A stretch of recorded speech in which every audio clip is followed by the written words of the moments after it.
Chào mừng quý vị và các bạn đã quay trở lại với kênh YouTube của Golden Boost. Và ngày hôm nay chúng ta sẽ cùng nhau review Nike Mercurial Vapor 14 Academy với màu Blueprint. Và thiết kế thì không biết là liệu có khác gì năm 2021 không đây. Và ngay bây giờ hãy cùng bắt đầu xem. Cân nặng của một chiếc size 40.5 của cả bản 2021 và 2022 đều là loanh quanh khoảng 215g. Thực sự là quá nhẹ luôn anh em ạ. Và đây thì nó vẫn là Vapor 14 thôi, nó không phải là Vapor 15. Thế nên là anh em cũng đừng có mong đợi những cái sự thay đổi quá nhiều. Thực sự thì cái bộ đế này và bộ đệm này nó vẫn là giống nhau nha. Và cá nhân tôi vẫn đánh giá rất cao cái bộ đế và bộ đệm này, thực sự là bám sơn tốt ngay cả khi trời mưa. Cũng như là cái bộ đệm này nó không cao nhưng mà đủ êm ái để cho chúng ta có một trải nghiệm cực kỳ tốt. Cũng giống như là bản 2021 thì bản 2022 nó có một cái form của miếng bọc gót thực sự là chắc chắn và ôm luôn các bạn ạ. Bên cạnh đó thì cái lớp lót ở đây được đệm dày dặn và rất là êm ái. Cá nhân tôi cho rằng là sẽ không có nhấc gót và cũng sẽ không có xước gót xảy ra với anh em luôn. Upper thì vẫn giống như đời trước, cấu trúc đơn giản là da tổng hợp và có thêm lớp lót êm ái ở bên trong, nhưng mà nó sẽ không dày dặn như là Vapor 13 đâu nha. Cá nhân tôi rất thích sự mỏng vừa đủ này của Vapor 14 hơn. Có sự sần nhám nhất định trên bề mặt và đương nhiên rồi, nó rất dễ bám bẩn, đặc biệt là với màu xanh này, anh em phải lưu ý vệ sinh thường xuyên thì giày nhìn sẽ tươi mới nha. Họa tiết thì giống bản Elite nhưng được làm lại cho phiên bản thấp cấp, nhìn qua thì nhiều anh em đánh giá là còn đẹp hơn cả Pro luôn. Chất liệu tôi cho rằng là khá giống nhau, nhưng mà bản 2022 tôi sờ trên tay lúc ban đầu thì thấy nó mềm hơn là bản 2021 nha. Và thực sự thì nó cũng không phải là quá nhiều. Khi mà anh em đã thuần giày rồi thì cả hai mẫu giày này tôi cho rằng là nó cũng sẽ có cái độ mềm ngang nhau. Vẫn tiếp tục là thiết kế lưỡi gà rời một nửa, khi mà Nike đã may phần lưỡi gà này luôn vào phần upper. Chỉ còn phần bên trên này nhìn có vẻ là rời nhưng thực sự là không phải nha. Không có tình trạng lệch lưỡi gà xảy ra với anh em đâu. Và cá nhân tôi thấy là có những cái sự khác biệt về form. Không biết là ở trên video nhìn đây có rõ không, nhưng mà thực sự thì nếu mà nhìn bên ngoài thì cái form đế của bản 2021 nó sẽ bè hơn là bản 2022. Thêm một điểm nữa, nếu mà anh em nhìn từ trên xuống thì cái phần mũi của bản 2022 nó đã được làm khá là nhọn, nó không bè, nó tròn tròn như là bản 2021 đâu. Nhưng có một điểm này nữa mà cá nhân tôi nghĩ rằng là bản 2022 thì chân như tôi vẫn có thể chơi được ok. Đó chính là việc upper nó mềm mại hơn. Và thứ hai nữa đó chính là phần đầu mũi. Phần đầu mũi của bản 2022 nó đã phồng hơn là bản 2021 nha. Và cá nhân tôi thấy là nó cũng giống như là bản Pro. Đây, cái mũi của nó cũng phồng hơn. Và không biết là cảm giác trên chân nó sẽ như thế nào, liệu có ok không thì chúng ta sẽ sang phần trên chân xem sao.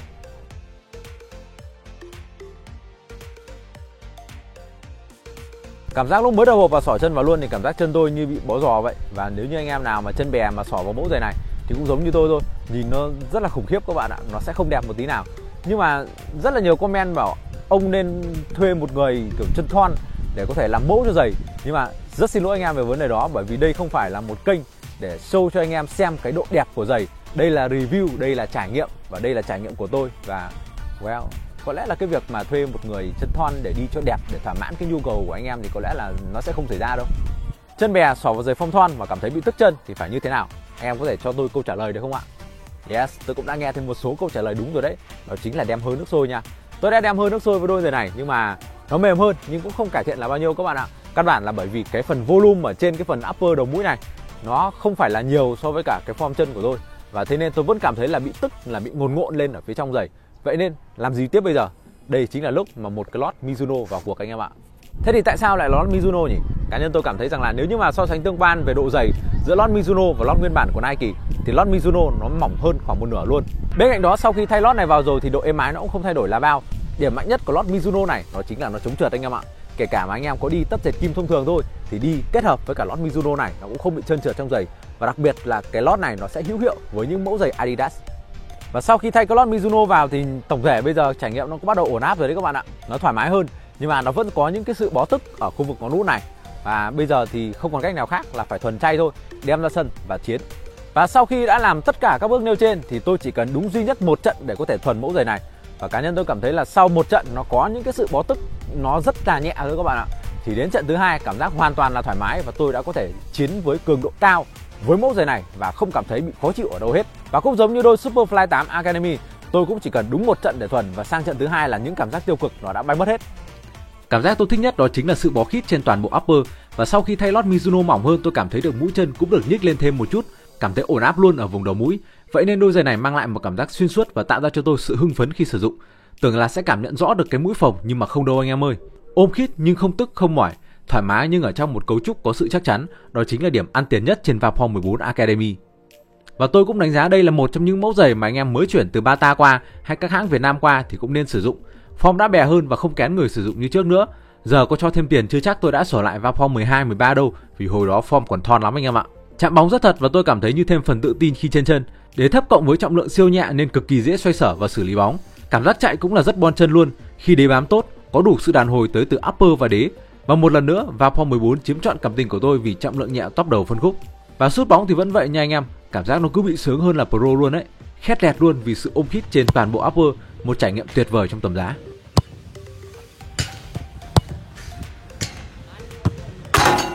Vậy thì tổng kết lại, Vapor 14 Academy phối màu Blueprint của năm 2022 liệu nó có giữ vững được top 1 ở phân khúc dưới 2 triệu? Cá nhân tôi vẫn cho rằng là có nha. Rõ ràng đây là một cái clear win, một cái chiến thắng rõ ràng, một cái sự lựa chọn không cần phải suy nghĩ đối với tôi khi mà trên chân mẫu giày này. Thực sự thì với cái bộ đế êm vừa đủ, bám sân tốt, upper thực sự là mềm mại và ôm chân như thế này, nó thực sự gọi là đúng gu luôn đấy các bạn ạ. Cá nhân tôi cho rằng là tất cả những mẫu giày khác ở phân khúc dưới 2 triệu thì cũng chưa có mẫu giày nào có thể đe dọa được cái vị trí số 1 của mẫu giày này, thậm chí là chưa thể đến gần nó luôn. Mercurial này nó vẫn giữ được cái sự toàn diện của nó nha. Và rất mong là trong những người mà xem video này sẽ không còn ai có cái quan niệm về việc là giày theo vị trí, đá hậu vệ là không thể nào chơi Mercurial. Hãy chọn những mẫu giày anh em xỏ vào mà cảm thấy hợp với cả cái form chân của mình nha. Mercurial là mẫu giày giãn nhiều nhưng mà nó cũng sẽ giãn tới một cái mức nhất định thôi. Có lẽ là chân tôi bè nhiều đi ok, còn chân siêu bè siêu nhiều thì cá nhân tôi cho rằng là sẽ không có những trải nghiệm tốt với mẫu giày này. Và bên cạnh đó thì nó cũng sẽ tùy thuộc vào cái trải nghiệm của anh em nữa. Liệu anh em có chịu đau tức vài trận để thuần giày hay không, thì đó sẽ là cái câu trả lời của anh em khi mà anh em đi thử và xỏ thử vào cái mẫu giày này. Cá nhân tôi thì tôi cảm thấy là thời gian thuần của mình rất là ít, và cá nhân tôi nghĩ rằng là đây là một cái mẫu giày mà rất là hợp với tôi các bạn ạ. Nhiều anh em sẽ hỏi là giữa bản 2021 và 2022 của Vapor 14 Academy thì tôi sẽ đánh giá cao bản nào hơn. Nếu như ở trên bản Pro thì tôi sẽ dễ dàng chọn ra bản 2021 là người chiến thắng vì cái form ôm khít của nó chứ không bị rộng rãi như là bản 2022. Thì ở bản Academy thì cá nhân tôi đánh giá là nó ngang nhau nha, không mẫu nào hơn mẫu nào cả. Anh em thích cái màu gì là anh em chiến thôi. Và cũng xin nhắc lại một lần nữa là Vapor 14 và Superfly 8 Academy, nguyên phần upper này, bộ đế này là chúng giống nhau nha, chỉ có khác nhau ở cái phần cổ và phần lưỡi gà liền. Ở trên Superfly 8 Academy thì cái phần cổ đó, cổ chun đó nó sẽ kéo dài xuống tới phần lưỡi gà này, và cái chất co giãn tốt của cái cổ chun đó nó làm cho cái phần thân giữa của mẫu giày này nó giãn ngang tốt hơn. Và nếu như anh em thuộc dạng chân bè nhiều, và nếu như anh em muốn cái cảm giác là nó thoải mái hơn ở trên cái phần ngang bàn chân này thì anh em hãy chọn Superfly 8 nha. Còn Vapor 14 thì trước sau gì nó cũng sẽ giãn được theo form chân của anh em thôi. Nhưng mà những cái trải nghiệm ban đầu của anh em nó sẽ hơi bị cực nhọc một chút.